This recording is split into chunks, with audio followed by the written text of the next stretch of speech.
L'info écho avec Capital. Le chiffre du jour, 824,4, c'est le nombre de contaminations au virus de la Covid-19 pour 100 000 habitants en France entre le 16 et le 22 avril. Un taux d'incidence en baisse de 34% par rapport à la semaine dernière. L'indicateur excédait encore les 1200 cas positifs pour 100 000 durant la première quinzaine du mois d'avril. Le virus recule quasiment partout, de moins 45,2% dans les Deux-Sèvres, où 714,1 nouveaux cas positifs pour 100 000 ont été recensés, mais aussi à Paris, où le taux d'incidence a baissé de 37,3%.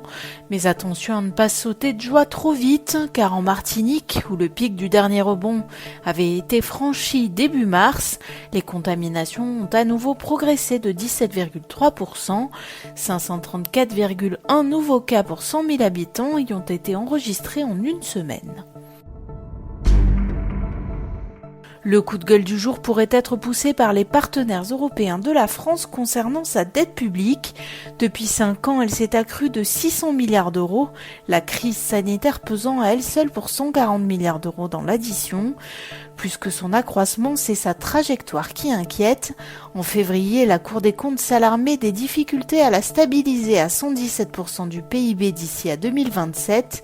Pour y parvenir, il faudrait réaliser au moins 9 milliards d'euros d'économies par an. Pas franchement le projet du président Macron, c'est pourtant ce qu'attendent de l'Hexagone les pays du nord de l'Europe comme les Pays-Bas ou l'Allemagne, car de trop grandes disparités d'endettement entre pays de la zone euro pourraient conduire à terme à sa dislocation. C'est le sombre présage qu'a formulé à Capital l'ancien rapporteur de la Cour des comptes, François Écaille. L'info pratique Capital concerne votre déclaration de revenus. Si la plupart des données nécessaires sont déjà pré-remplies par le fisc, certaines peuvent manquer à l'appel et vous coûter cher. Changement de situation personnelle ou revenus défiscalisés non pris en compte, oubli d'une option pour un mode d'imposition plus avantageux, en ligne ou avec le formulaire papier, votre attention est requise car toutes ces informations pèsent dans le calcul de votre impôt. Et pour baisser la fiscalité sur vos revenus de 2022, c'est dès aujourd'hui qu'il faut agir. Mais comment faire les bons choix et optimiser l'imposition de ces revenus ? Toutes les réponses à vos questions sont à retrouver dans le grand rendez-vous de l'épargne, spécial déclaration de revenus.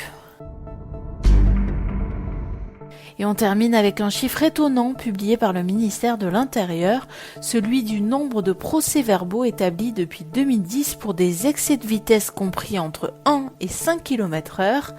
Et le constat est clair, ces petits dépassements représentent 58%, soit près de 6 PV sur 10.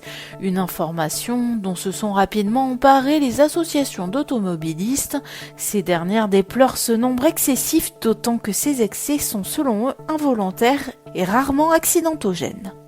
C'était l'info écho avec Capital.